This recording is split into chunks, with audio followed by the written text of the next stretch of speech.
Hello, Virgo. Mm. There's a moment approaching a single missed connection that's going to trigger a chain reaction so powerful it reshapes everything between you and someone else. And the smartest thing you can do right now is absolutely nothing. We're taught that action is power, that speaking up matters, that reaching out is brave, that if you want something, you should chase it. And sometimes that's true. But right now, right in this exact moment of your journey, the most powerful, uh, the most powerful thing you can do is stay quiet, wait, let silence do its work, let absence create its effect. Let someone feel what it's like when you're not available, when you're not responding, when you're not there. Because there's a call coming or a message or an attempt to reach you from someone who's been taking you for granted, someone who's been comfortable with the dynamic as it is, someone who hasn't fully appreciated what they have in you because you've always been there, always been available, always been the one who reaches out or responds or keeps the connection alive. And this time you're not going to answer. Not because you're playing games, not because you're being petty, but because something in you has shifted. Something has said enough. I'm not doing this anymore. I'm not being the only one who tries. I'm not accepting crumbs and pretending they're enough. And when they reach out, when they try to connect and you're not there, it's going to detonate something inside them, a realization, a panic, a recognition of what they've been risking losing. And that detonation, that's the blast. That's the moment everything changes. Take a breath with me, because what I'm picking up is this perfect storm forming where your absence is about to create more impact than your presence ever could. Where silence is about to speak louder than any words you could say, where stepping back is about to shift the entire dynamic in ways that pursuing never would. And you need to trust this. You need to stay quiet. You need to wait. Even when every instinct is screaming at you to reach out, to explain, to fix, to make sure they know you still care, you need to resist all of that and let the silence do its work. Does this resonate with where you are right now? Have you been the one always initiating, always available, always making sure the connection doesn't die? And are you exhausted by it? Ready for someone else to show up? Ready to be pursued instead of always pursuing? Because that shift is happening right now through your silence, through your unavailability, through the call you're not going to answer. Let me tell you exactly what's going to happen, because you need to understand the mechanics of this so you can trust the process when it feels uncomfortable. First, they're going to reach out expecting your usual response. They're used to you being there, being available, being responsive. They've gotten comfortable with the pattern. They call or text and you answer. They reach out and you engage. They need something and you provide it. And they've started taking that for granted. Not maliciously necessarily, just habitually. They've stopped appreciating it because it's become expected, assumed, guaranteed. So when they reach out this time, they're not going to be prepared for silence, for no response, for you not being there. And initially, they might not think much of it. Oh, they're busy. They'll get back to me later. No big deal. But as time passes, as the silence stretches, as you continue not responding, something is going to shift in them. Confusion first, then concern, then panic. Because your unavailability is going to make them realize something they've been avoiding. You matter, your presence matters, your attention matters, your energy matters, and they've been taking all of it for granted. And now that it's gone, now that you're not there, they're feeling the absence like a physical thing. Have you been the one always there, always responding, always making yourself available, even when it costs you, because that pattern is breaking and your absence is going to be deafening. It's going to create a void they can't ignore. Let me know in the comments if you already know who's going to try to reach you and if you're ready to not respond. Second, the silence is going to make them reflect when you're always available, always engaging. They don't have to think about the relationship. They don't have to question it. They don't have to appreciate it. It just is. But your absence creates space, empty space.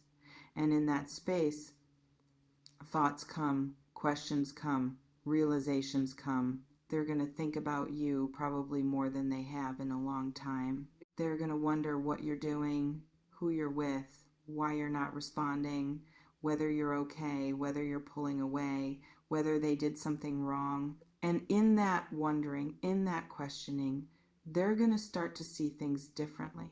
They're going to recognize patterns they've been ignoring, like how you're always the one who reaches out, how you're always the one who tries, how you're always the one holding the connection together. And they're going to feel something they haven't felt in a while. Guilt, maybe. Shame that they haven't been reciprocating. Fear that they've pushed you away. Urgency to fix it before they lose you completely. And all of that, all of those feelings and thoughts and realizations, they're only happening because you're quiet, because you're not there distracting them with your presence, because your absence is forcing them to actually think about what you mean to them. Are you someone who's been making it too easy for someone who's been doing all the work while they coast? Because your silence is going to make them do the work, the emotional work, the reflection, the recognition, and that's exactly what needs to happen. Third, they're going to try again and again. They're not going to accept the silence easily. They're going to reach out multiple times, different methods, different approaches, different levels of urgency, and each time they reach out and you don't respond, the intensity is going to increase. The need is going to grow. The desperation is going to build because your silence is activating something primal. The fear of loss, the panic of abandonment, the realization that they might have ruined something irreplaceable. And that fear, that panic, it's going to make them show you who they actually are. Not the casual version who took you for granted, but the real version who recognizes what's at stake. You're going to see them try harder, care more, show vulnerability they haven't shown before, make effort they haven't made before, because your absence is making them realize they can't lose you. And that realization is changing how they show up. But here's the critical part. You have to let them do this. You have to let them experience the full weight of your absence. You can't rescue them from it. You can't ease their discomfort by responding too soon. You have to let the silence do its complete work. Have you been the one always rescuing, always making it easy, always letting people off the hook before they have to actually try? Because this time you're not doing that. This time you're holding the boundary, you're staying quiet, you're letting them feel the full consequence of having taken you for granted. Fourth, the blast is coming, the breaking point, the moment when they can't take it anymore, when the silence becomes unbearable, when the fear of losing you overrides everything else. And in that moment, they're going to do something, say something, show up somehow in a way that's different from all their previous attempts, in a way that shows they've actually gotten it, actually understood, actually recognized what they've been risking. This might be a heartfelt confession, an apology, a vulnerable admission of how much you mean to them, a commitment to show up differently, a promise to do better, a recognition of all the ways they failed to appreciate you. Or this might be an action. They might show up at your door. They might do something significant to prove they're serious. They might make a gesture that demonstrates effort, that shows they're willing to fight for you, that proves you're not just someone they take for granted. Whatever form it takes, it's going to be the blast, the explosion of recognition, the moment when everything they've been holding back comes pouring out, the moment when your silence finally breaks them open. And that moment, that's what you've been waiting for. That's what the silence was creating. That's the shift that couldn't have happened if you'd been available, if you'd been there, if you'd been the one trying. Are you ready for this? For someone to finally show up for you the way you've been showing up for them. Because it's coming through your silence, through your unavailability, through the call you don't answer. Now, let me tell you what you need to do when the blast happens, when they finally break, when they finally show you that they get it. First, don't respond immediately. Even when they show up differently, even when they're vulnerable, even when they're saying or doing everything you've wanted them to say or do, don't immediately jump back in. Don't immediately reward the behavior. Let them sit with it a little longer. Let them prove through sustained effort that this isn't just a moment, that this is real change.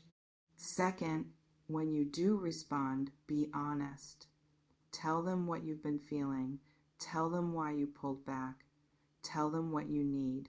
Don't just accept their apology or their effort without addressing the pattern, without naming what wasn't working, without being clear about what needs to change for you to fully engage again. Third, watch their actions. Words are easy. Vulnerability is easy in a crisis, but sustained behavior change is hard. So watch what they do after the blast. Do they maintain the effort? Do they continue showing up? Do they follow through? Or do they relax back into old patterns once they've secured your presence again? Fourth, trust yourself. If this person is genuinely changing, or if they're just saying what they need to say to get you back, if their effort is real or performative, trust that knowing. Don't let loneliness or hope override what you actually see. Fifth, be willing to walk away if nothing changes. The silence, the blast, the recognition, none of it matters if they don't actually change. And if they don't, if they go right back to taking you for granted once the crisis passes, you have to be willing to let them go permanently, because you've already shown yourself you can live without them. And living without them is better than living with someone who won't value you. Are you strong enough to hold these boundaries? To not just create the silence, but maintain it until real change happens? Because that's what this requires. Not just the initial pulling back, but the sustained commitment to your own worth. The refusal to accept less than you deserve just because someone finally noticed you are gone. Let me tell you what happens if you do this right. If you stay quiet, if you wait for the blast, if you hold your boundaries even after they show up, you're going to shift the entire dynamic. You're going to move from being the pursuer to being the pursued, from being the one who tries to being the one who's tried for, from being taken for granted to being appreciated. And that shift, it changes everything. It changes how they see you, how they treat you, how they show up. It changes the balance of power. It creates mutual effort. It makes the relationship reciprocal rather than one-sided. Or if they don't respond well to the silence, if they don't have the blast, if they just let you go without fighting for you, then you get clarity. You get proof that they were never going to value you the way you deserve. And you get to move on knowing you tried everything, including the hardest thing, stepping back and letting them choose, and they chose not to choose you. And that clarity, as painful as it might be, it's valuable because it frees you. It stops you from wasting more time on someone who wasn't capable of meeting you where you are. Either way, the silence serves you. Either it creates the shift you need or it creates the clarity you need. But it only works if you actually stay quiet, if you actually wait, if you actually let the call go unanswered. Have you been the person who always picks up, who always responds, who never makes people wonder if you'll be there? Because this is your moment to change that pattern, to create mystery, to create longing, to create the space where someone has to actually choose to pursue you. This is strategic silence, powerful absence, the kind that creates more movement than any words ever could. There's a call coming, a message, an attempt to connect, and you're not going to answer, and your silence is going to create a blast that changes everything. Just stay quiet, wait, trust the process, trust your worth, trust that if they're your person, the silence will wake them up, and if they're not, the silence will set you free. Either way, you win because you're finally choosing yourself, finally requiring reciprocity, finally refusing to accept one-sided effort. The call is coming, the blast is building, and your silence, your powerful, strategic, necessary silence is the catalyst for everything that happens next. Stay quiet, wait for the blast, and trust that what's meant for you will fight for you and what's not will fall away. This is your moment, your power move, your reclamation of worth, the call left unanswered. It's going to tell you everything you need to know. So stay quiet and wait. The blast is coming and it's going to change everything. Trust that.